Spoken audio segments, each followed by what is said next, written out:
21장 23절에서 32절 말씀입니다. 예수께서 성전에 들어가 가르치실새 대제사장들과 백성의 장로들이 나와 이르되 내가 무슨 권위로 이런 일을 하느냐 또 누가 이 권위를 주었느냐. 예수께서 대답하시되 나도 한 말을 너희에게 물으리니 너희가 대답하면 나도 무슨 권위로 이런 일을 하는지 이르리라. 요한의 세례가 어디로부터 왔느냐 하늘로부터냐 사람으로부터냐. 그들이 서로 의논하여 이르되 만일 하늘로부터라 하면 어찌하여 그를 믿지 아니하였느냐 할 것이요 만일 사람으로부터라 하면 모든 사람이 요한을 선지자로 여기니 백성이 무섭다 하여 예수께 대답하여 이르되 우리가 알지 못하노라 하니 예수께서 이르시되 나도 무슨 권위로 이런 일을 하는지 너희에게 이르지 아니하리라. 그러나 너희 생각에는 어떠하냐. 어떤 사람에게 두 아들이 있는데 맏아들에게 가서 이르되 예 오늘 포도원에 가서 일하라 하니 대답하여 이르되 아버지 가겠나이다 하더니 가지 아니하고 둘째 아들에게 가서 또 그와 같이 말하니 대답하여 이르되 실소이다 하였다가 그 후에 뉘우치고 갔으니 그 둘 중에 누가 아버지의 뜻대로 하였느냐 이르되 둘째 아들이니이다. 예수께서 그들에게 이르시되 내가 진실로 너희에게 이르노니 세리들과 창녀들이 너희보다 먼저 하나님의 나라에 들어가리라. 요한이 의의 도로 너희에게 왔거늘 너희는 그를 믿지 아니하였으되 세리와 창녀는 믿었으며 너희는 이것을 보고도 끝내 뉘우쳐 믿지 아니하였도다. 아멘. 오늘 말씀은 예수님께서 예루살렘 입성 후에 계속해서 말씀을 가르치는 내용이 기록되어 있습니다. 오늘 말씀을 통해서 우리가 알 수 있는 첫 번째 내용은 예수님은 권위를 갖고 계십니다 라는 것입니다. 예수님은 권위를 갖고 계십니다. 우리 23절, 24절 말씀 같이 읽겠습니다. 시작. 예수께서 성전에 들어가 가르치실새 대제사장들과 백성의 장로들이 나와 이르되 내가 무슨 권위로 이런 일을 하느냐 또 누가 이 권위를 주었느냐. 예수께서 대답하시되 나도 한 말을 너희에게 물으리니 너희가 대답하면 나도 무슨 권위로 이런 일을 하는지 이르리라. 아멘. 예수님이 말씀을 가르치시자 대제사장들과 백성의 장로들이 권위가 어디에 있기에 내가 이것을 하느냐라고 이야기를 합니다. 23절에 무슨 권위로 이런 일을 하느냐라는 말씀은 성전을 청결하게 한 사건을 말합니다. 내가 무슨 권한이 있길래 성전에서 물건을 바꾸고 환전하는 우리를 이렇게 청결하게 한다고 쫓아내느냐. 너희가 무슨 권한이 있느냐라는 것이죠. 유대인의 관점에서 성전 정화 사건은 하나님의 뜻을 따르는 선지자가 하는 일입니다. 그런데 여기에서 예수님이 하나님의 권한으로 했다라고 한다면 바로 잡혀가실 것입니다. 이들이 노리고 질문한 의도가 바로 이것입니다. 그런데 아직 그때가 아니기 때문에 예수님은 이들의 함정에 빠지지 않고 오히려 그들에게 질문하십니다. 권위를 갖고 계신 주님은 사람들의 질문에 흔들리지 않습니다. 사람들은 권위를 물어보지만 실제로 권위를 갖고 계신 분이 하나님임은 모릅니다. 대제사장들과 서기관들과 바리새인들과 종교 지도자들은 자기들이 권위를 가지고 있다고 생각하였습니다. 그러나 그 권위는 사실 하나님께서 주신 것 아닙니까? 그것을 잊어버리고 자신들의 권위만 생각하면서 하나님의 아들 예수 그리스도를 제대로 보지 못하고 있는 것이죠. 여러분, 우리가 갖고 있는 모든 것은 모두 하나님께서 주신 것입니다. 그것을 내 것이라고 착각하면 하나님께 드리지 못합니다. 내가 힘을 쏟아서 얻은 것이다 라고 생각하면 하나님과 내가 무관하게 됩니다.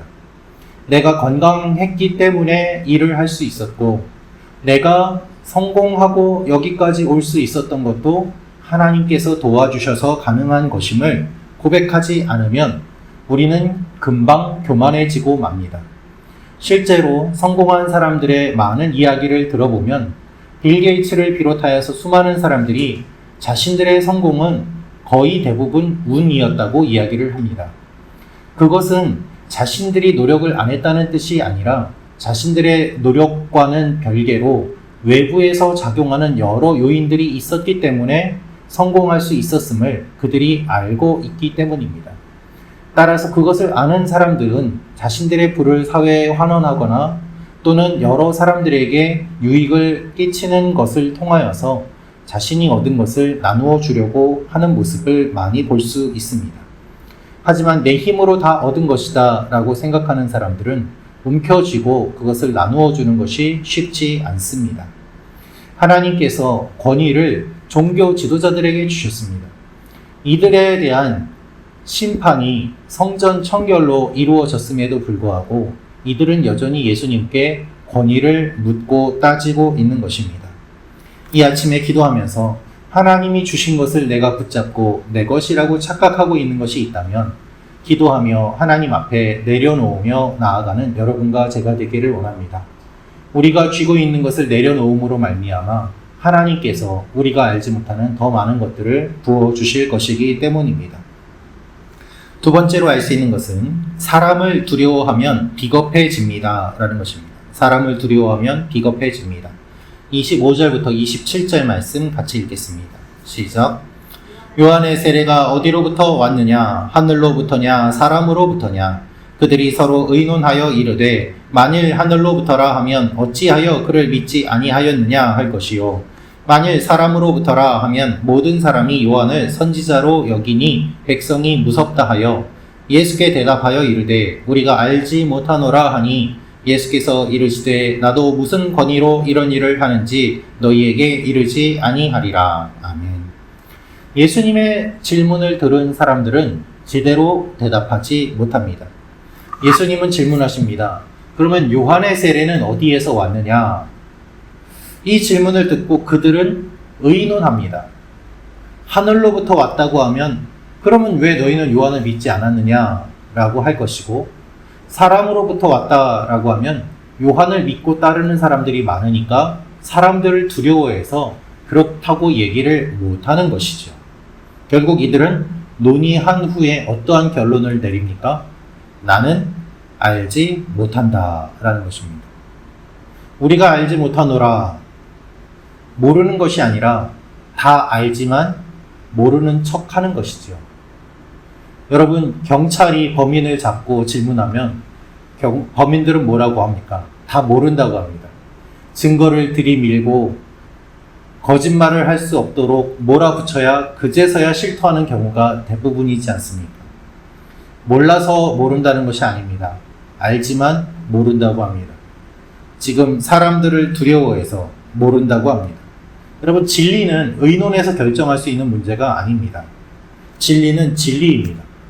그러나 자신들이 권위 있다고 생각한 이 사람들은 예수님의 질문 하나에도 제대로 대답하지 못합니다. 의논합니다. 결국 비겁한 결론을 내립니다. 사람을 두려워했기 때문입니다. 예수님과 종교 지도자들의 모습이 대조되는 것이죠. 여러분, 언제나 우리는 눈치를 볼 때, 사람들을 의식할 때 비겁해지고 비굴해질 수밖에 없습니다. 내가 이렇게 말하면 저 사람은 어떻게 이야기할까? 내가 이렇게 하는 것을 저 사람이 기분 나빠하진 않을까? 누군가가 나를 보고 있진 않을까? 그런 생각으로 가득 차 있으면 언제나 자신의 목소리를 내지 못하고 소심하게 눈치 보며 살 수밖에 없는 것이죠. 우리가 살면서 그런 일을 겪을 때가 얼마나 많이 있습니까? 그렇게 눈치를 봐야 살 수밖에 없는 그 현실에 우리는 눈물 흘릴 때는 또 얼마나 많이 있습니까? 비굴해지고 싶어서 비굴해지는 사람이 누가 있습니까? 현실에 살아가다 보니 그러한 일을 겪을 수밖에 없지 않습니까? 그런데 여러분, 이런 우리의 모습을 주님이 아십니다. 종교 지도자들을 주님께서 그 있는 모습을 그대로 보여주시면서 너희가 진리를 의논하여 결정하고 사람들 눈치를 보는구나 깨닫게 하시는 그 마음을 우리는 기억해야 됩니다. 그리고 이 아침에 우리가 오늘도 바른 길을 선택하고 걸어갈 수 있도록 하나님의 도우심을 구해야 하는 것이죠. 누구나 눈치를 볼 수밖에 없는 상황에 처하게 됩니다. 사람을 의식할 수밖에 없는 상황에 처할 때가 많습니다. 그때 흔들리지 않기 위해서는 하나님 앞에 우리가 기도할 수밖에 없습니다. 오늘도 흔들리더라도 너무 많이 흔들리지 않도록 주님께서 붙잡아 주시도록 기도하며 나아가는 여러분과 제가 되기를 소망합니다. 마지막으로 알 수 있는 것은 누가 아버지의 뜻대로 하는지 생각해 보아야 합니다. 라는 것입니다. 누가 아버지의 뜻대로 하는지 생각해 보아야 합니다. 우리 28절부터 32절 말씀 같이 읽겠습니다. 시작. 그러나 너희 생각에는 어떠하냐? 어떠한 사람에게 두 아들이 있는데 맏아들에게 가서 이르되 예 오늘 포도원에 가서 일하라 하니 대답하여 이르되 아버지 가겠나이다 하더니 가지 아니하고 둘째 아들에게 가서 또 그와 같이 말하니 대답하여 이르되 실소이다 하였다가 그 후에 뉘우치고 갔으니 그 둘 중에 누가 아버지의 뜻대로 하였느냐? 이르되 둘째 아들이니이다. 예수께서 그들에게 이르시되 내가 진실로 너희에게 이르노니 세리들과 장녀들이 너희보다 먼저 하나님의 나라에 들어가리라. 요한이 의의 도로 너희에게 왔거늘 너희는 그를 믿지 아니하였으되 세리와 장녀는 믿었으며 너희는 이것을 보고도 끝내 뉘우쳐 믿지 아니하였도다. 아멘. 예수님이 비유로 말씀하시는데요. 두 아들이 있는데 맏아들은 가겠습니다 하고서는 가지 않았습니다. 둘째 아들은 가지 않겠습니다 하고서는 뉘우치고 갔습니다. 그러면 누가 진짜 간 사람입니까? 예수님은 이 비유를 통해서 종교 지도자들과 죄인의 모습을 설명하십니다. 종교 지도자들은 하나님을 잘 섬깁니다 라고 하면서는 실제로 섬기지 않았고, 죄인들은 내가 하나님을 섬기지 못했습니다 라면서도 회개하고 주님 앞에 나왔던 것입니다. 이런 모습을 주님이 드러내시는 것이죠. 여러분, 하나님의 나라는 말로 들어가는 나라가 아닙니다. 믿는 대로 살아가는 사람이 들어가는 나라입니다. 경건의 모양만 있고 능력이 없는 것이 아니라 경건의 모양과 능력이 함께 있기를 기도해야 합니다. 오늘 나는 입으로만 신앙생활을 하고 있는지 실제로 나의 삶으로 주님을 드러내고 있는지 함께 마음을 돌아보며 기도하며 나아가기를 원합니다. 오늘 우리가 아버지의 뜻대로 하는지 기도하며 나아갈 때, 돌아보며 나아갈 때 하나님께서 우리의 마음속에 찾아오셔서 우리에게 많은 것들을 말씀하여 주실 줄로 믿습니다. 기도하겠습니다. 참 좋으신 아버지 하나님, 주님의 권위를 우리가 인정하며 나아갑니다. 세상의 권위에 눈치 보며 비굴하게 살아가는 것이 아니라 주님께서 우리와 함께 하심을 기억하며 흔들리지 아니하고 담대하게 나아가는 심지가 굳은 하나님의 백성들이 되게 도와주시옵소서. 오늘도 연약하여 많은 유혹을 받고 넘어지기도 하지만 주님께서 붙잡아 주심으로 말미암아 다시 일어나게 하시고, 또한 우리가 입으로만 신앙생활하는 것이 아니라 실제 우리의 삶을 통하여 성령의 열매를 맺어가는 귀한 하루가 되게 도와주시옵소서. 오늘도 몸이 아픈 지체들을 주님께서 붙잡아 주시고 마음이 아픈 지체들을 어루만져 주시며 원근 각지에 있는 우리 교회의 성도들 동일한 은혜를 베풀어 주셔서 하나님의 은혜로 함께 살아가는 우리가 되게 도와 주옵소서. 하나님께서 함께하여 주실 것을 믿고 감사드리며 예수님의 이름으로 기도합니다. 아멘.